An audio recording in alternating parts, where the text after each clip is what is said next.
Imagine o Brasil com um imenso faroeste, onde as balas não são de revólver, mas sim de argumentos, estratégias e embates políticos. Nesse cenário de tensão e surpresa surge uma nova reviravolta. O ex-presidente Jair Bolsonaro, no centro de uma polêmica internacional, recebe um convite inesperado, ou na verdade, já esperado. Questões judiciais e cerimônia da posse de Trump nos Estados Unidos formam um pano de fundo de um episódio. No programa Faroeste Brasileira, vamos ver o trecho onde Jair Bolsonaro, ex-presidente e para muitos, o melhor presidente que a gente já teve aqui no Brasil, fala em uma entrevista exclusiva na revista Oeste. Bora conferir e eu quero que você dê a sua opinião. O que está acontecendo durante essa não liberação de Jair Bolsonaro para a posse de Trump nos Estados Unidos? Será que o convite do Trump é a chave para virar o jogo? E os bastidores políticos reservam para este capítulo. Acompanhe agora essa análise que mistura política e estratégia e, claro, uma dose de injustiça. Pavinato, as que estão nos assistindo, boa tarde. Essa questão do passaporte ainda está em jogo. Eu tenho uma equipe de advogados, doutor Paulo, doutor Daniel, doutor Vilardi, que pediram para mim não entrar em particularidades do processo, porque cabe recurso ainda. Então tem muita coisa que está por vir, e eles não querem que uma declaração minha tire o foco do principal para esse episódio. O que eu posso adiantar para você, que é uma boa notícia também, seria a primeira mão, no sábado de manhã, aqui do aeroporto de Brasília, tem um voo para os Estados Unidos. A minha esposa irá para lá. Estava convidada, juntamente comigo, ela vai fazer a sua parte. Tenho conversado com alguns próximos do presidente Trump, ela vai ter um tratamento bastante especial lá, pela consideração que o presidente Trump tem para comigo. Uma amizade construída ao longo de 2 anos, e é comum, né, quando você está no poder, ter seus amigos, e quando deixa o poder, 90% vai embora quando não lhe viram as costas. Com o Trump isso não aconteceu. Tudo que ele vem sofreu lá, eu venho sofrendo aqui. Até as similitudes do tiro que pegou na orelha dele e a facada que eu levei aqui no estômago, né? Lá não precisou fazer muita apuração porque o atirador foi morto. Aqui não, aqui é exatamente o contrário. O esfaqueador foi protegido pela Polícia Federal. Com a quantidade de indícios de que ele não era o lobo solitário, até mesmo um fato muito marcante, no dia 5 de julho de 2018, ele esteve em São José, Santa Catarina, e ficou aguardando a chegada do meu filho Carlos. Meu filho estava agendado para ir para lá e acabou não indo. Agora aquela pergunta, né, que a Polícia Federal não responde, não quer responder porque está protegendo alguém, essa parte da Polícia Federal. Enquanto uma parte salvou minha vida em Juiz de Fora, o rápido deslocamento meu para o hospital, a outra parte agora, a Polícia Federal do PT, tá, protegeu o Adélio Bispo, porque alguém passou essa informação privilegiada para o Adélio Bispo. Alguém deu dinheiro para o Adélio Bispo e para São José Espírito Santo. Era um elemento desempregado. Tá? Na pensão onde ele ficou lá em Juiz de Fora, a dona da pensão, mas uma pessoa já morreram. A gente começa a ver um paralelo com o Celso Daniel. Ele me esfaqueou na sexta-feira pela tarde. No dia seguinte, 3 advogados pousaram em Juiz de Fora. Um, inclusive, com um voo particular. O que é comum você fazer no 7 de setembro? É você ficar com a tua família. Eles 3 compareceram, foram para lá bem cedo. E advogados que tinham um certo nome. Nós não conseguimos quebrar o sigilo telefônico do telefone do Adélio. Não vou nem falar dos advogados, que obviamente não foi autorizado. Agora, no meu caso, o meu advogado, o Frederico, teve o seu sigilo quebrado. Era meu advogado e teve o seu sigilo quebrado. Então a gente nota claramente, além de, Pavinato, uma pessoa tentar entrar na Câmara dos Deputados no horário aproximado da facada, dia 6 de setembro, na Câmara dos Deputados. Lá tudo é filmado. E as imagens sumiram. Ou seja, o delegado da Polícia Federal, petista, que conduziu o inquérito e concluiu como ação de um lobo solitário, tão logo Lula assumiu, ele foi ser o quê? Diretor de inteligência da Polícia Federal. E segundo a própria mídia disse ao longo desses anos, a missão única dele na diretoria de inteligência era perseguir Jair Messias Bolsonaro. E agora ele acabou de ser premiado com uma vaga, né, numa adjutância da PF em Londres. Ou seja, está mais do que na cara que o Adélio foi mandado por alguém, foi financiado para fazer aquilo. Afinal de contas, lá no caso Celso Daniel, ele tinha dossiês que, se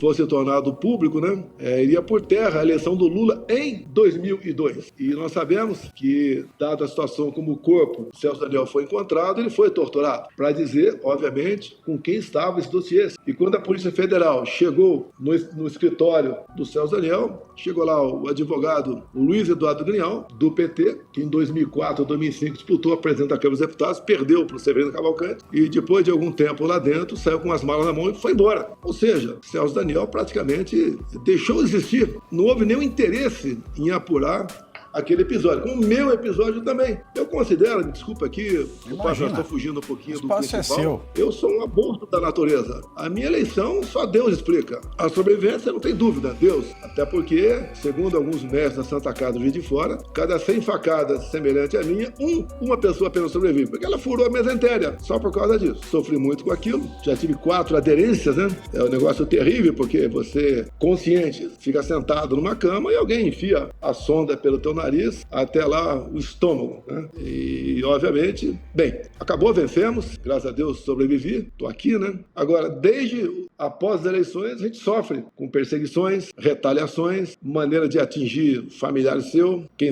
está do teu lado, como agora tem 40 indiciados aí pela Polícia Federal, alguns pobres coitados, até pela função que desempenhavam, né? Pessoas humildes, como num grande plano para dar um golpe lá da Disney, ao lado do Pato Donald e do Mickey e do Pateta, né? Mas tudo isso é jogo de poder. O próprio Lula, né? Ele foi tirado da cadeia, depois foi descondenado, porque não poderia ter mais de 2 condenações, porque pela lei da ficha limpa não poderia concorrer, e o TSE anunciou a vitória dele no final de outubro. E aí a gente vê, né, essa novela que se desenrola, né? E só pegando aqui o passado, esse parecer que o Paulo Gonet, o PGR, ele mandou, ele tem um trecho interessante, que ele diz o seguinte: é ocioso apontar que o requerente, o presidente Bolsonaro, não exerce função que confira status de representação oficial do Brasil.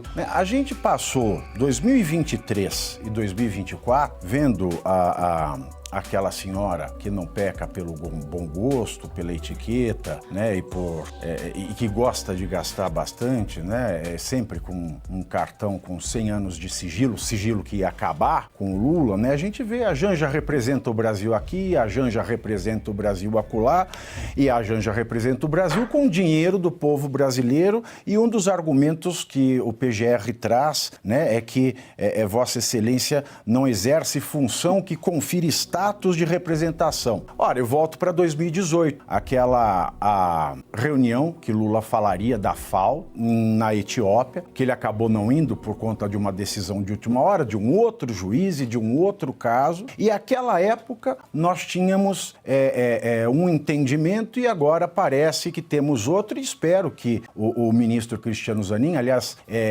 nós procuramos aqui na produção o ministro Cristiano Zanin, fizemos essa pergunta por telefone e por e-mail, se ele mantinha no entendimento jurisdicional de que um réu, um indiciado, ele tem o direito de ir e vir enquanto não esgotados os recursos em matéria penal, mas não obtivemos resposta, certamente até porque ele vai julgar esse recurso, porque faz parte da turma do Alexandre de Moraes, mas a questão é a seguinte, presidente. O presidente deu uma entrevista para a Bela Megali e deixou muito claro ali, eu até separei os trechos, que, abro aspas, para Vossa Excelência, não vou me submeter à fuga, né? O senhor disse a Bela Megali do Globo. O senhor negou qualquer possibilidade de fuga caso deixe o Brasil. Rechaçou qualquer possibilidade de não retornar ao Brasil. Isso tudo no jornal O Globo. E uma fala de Vossa Excelência, aspas, que ela transcreve: eu vim do Zeuá para cá correndo todos os riscos que vocês estão vendo. Não vou me submeter a uma fuga. Eu não vou fugir. E cabe lembrar também, na posse do Milei, na qual nós tivemos a alegria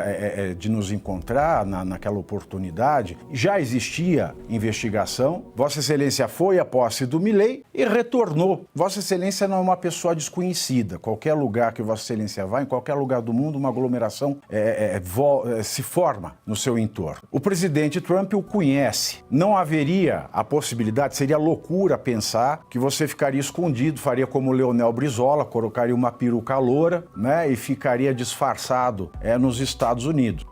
O que acaba de acontecer aqui, essa negativa e essa fala, é o seguinte dizer, presidente, eles desconfiam da democracia dos Estados Unidos. Porque, é claro, com todas as garantias e todo o histórico de não fugir à luta de Vossa Excelência, mas a questão de não poder ir aos Estados Unidos. O que a PGR e o Alexandre de Moraes estariam dizendo, no fundo, é: corremos o risco do presidente Trump não deixar que o presidente Bolsonaro volte, porque ele vai voltar e o histórico diz que ele vai voltar. O senhor acha que isso é positivo para o Brasil, é negativo para a imagem do Brasil?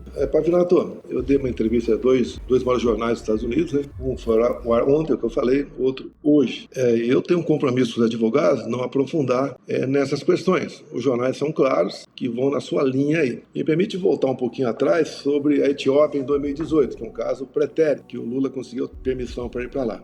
Eram 2 assuntos pela União Africana que estavam sendo tratados lá na Etiópia. Um era parceria renovada para acabar com a fome na África até 2025. Vamos lá? Um assunto era esse: acabar com a fome na África, lá em 2018, até 2025. Eu não sei como é que está a questão de fome na África. Agora, o outro assunto, pasmem, acredite se quiser, era o Lula lá presente, né? Não seria palestrante, mas o outro assunto era vencendo a luta contra a corrupção. Quer dizer, você começa a analisar as coisas como acontece aqui no Brasil, o que foram alguns chefes de Estado, você vê como é difícil você, bem intencionado, com uma boa equipe do teu lado, como eu tinha, administrar o futuro de um país do tamanho do Brasil. A luta pelo poder é muito grande. Um dia eu perguntei para umas pessoas aqui, né, se pudesse fraudar a mega da virada, tu acha que seria fraudado? Responderam que sim, tá? E o Brasil equivale a quantas mega cenas? Só o Porto de Santos. Recebemos com prejuízo de 500 milhões por ano, entregamos com 500 milhões de lucro. Então, é mais que uma mega da virada, só o Porto de Santos. Itaipu Binacional, outro Porto de Santos. Certas diretorias de bancos oficiais ou estatais são algumas dezenas de mega da virada. Tanto é que nós pegamos estatais deficitários, né? Prejuízo enorme, e entregamos com lucro astronômico. Agora, quando você vê um presidente querendo sair do Brasil, como Lula, condenado em 2 instâncias, onde 2 painéis se fariam presentes, vencendo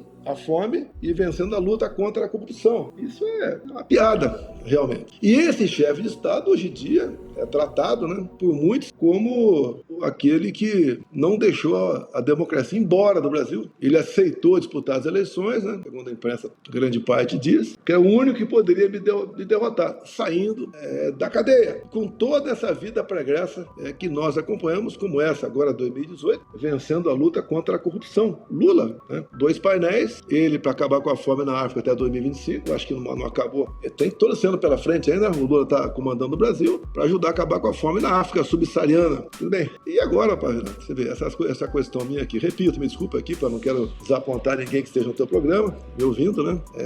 Eu tenho que seguir orientações. Claro. Na minha equipe de advogados, o Dr. Vilardi faz parte da equipe agora, juntamente com outros, né? E, pelo que eu sei, vão recorrer, vão citar muitas coisas. O que nós queremos é que o Supremo, né, se porventura esse recurso for julgado, né, que seria para uma turma, que seja julgado com a devida isenção, levando-se em conta, inclusive, obviamente, fatos, né, pretéritos. Que nós queremos um Supremo Tribunal forte, um Supremo Tribunal para nos orgulhar a todos. Agora, como retrato os 2 maiores jornais dos Estados Unidos, assim como nos Estados Unidos aqui, se pratica o lawfare. Eu fui saber o que era isso, não sabia, né? Sabia que era ativismo judicial, tá? Em inglês não sabia, mas é o ativismo judicial que se demonstra, né? Se parece fazer presente nessas questões. Então, os advogados querem não discutir de público, a não ser comigo, né? As questões de tese de defesa. Eles acham que dá para a gente sair vitorioso pelas demonstrações claras, de modo que toda a população possa tomar conhecimento de o porquê e como eu estou sendo